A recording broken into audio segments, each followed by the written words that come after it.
আমাদের জীবনে শত্রু অনেক রকমের হয়। তার মধ্যে বাইরের শত্রুকে আমরা যে কোনো রকমভাবে জব্দ করতে পারি বা সেই শত্রুর সঙ্গে আমরা কখনোই কথাবার্তা না বলতে পারি। কথাবার্তা না বললেও আমাদের কোনো অসুবিধা হয় না বা আমাদের সেরকম ক্ষতি বাইরের শত্রুরা করতে পারে না।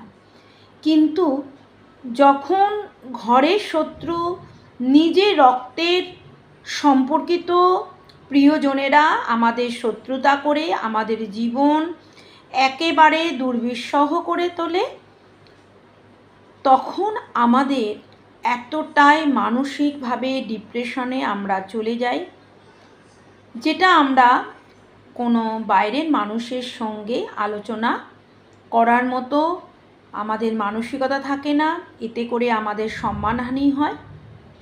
তো বন্ধুরা, এই শত্রুরা অনেক সময় আপনার বাবা হতে পারেন, আপনার মা হতে পারেন, আপনার বড় দাদা বা বড় দিদি বা ছোট ভাই বোনও হতে পারে।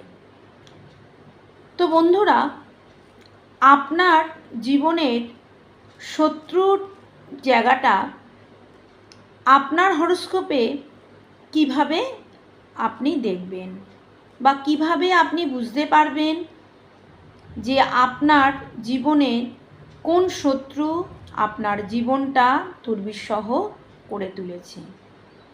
হ্যাঁ বন্ধুরা, একটি হরোস্কোপে তার আমরা ইঙ্গিত পাই।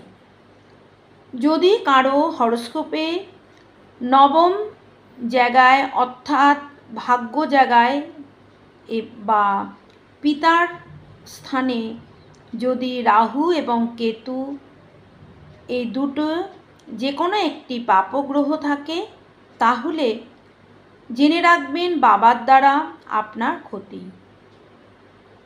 সেই ক্ষতিটা বিভিন্ন রকম থেকে হতে পারে বাবার সম্পত্তি থেকে আপনি বঞ্চিত, বা বাবার সম্পত্তিটাকে পাওয়ার জন্য আপনাকে মামলা মোকদ্দমা অথবা অনেক রকম কলা কৌশল করে বাবার সম্পত্তি আপনার হাতে চলে এসেছে, বা বাবার যে কোনো রকম বাবার দ্বারা আপনার শত্রুতার তৈরি হয়েছে।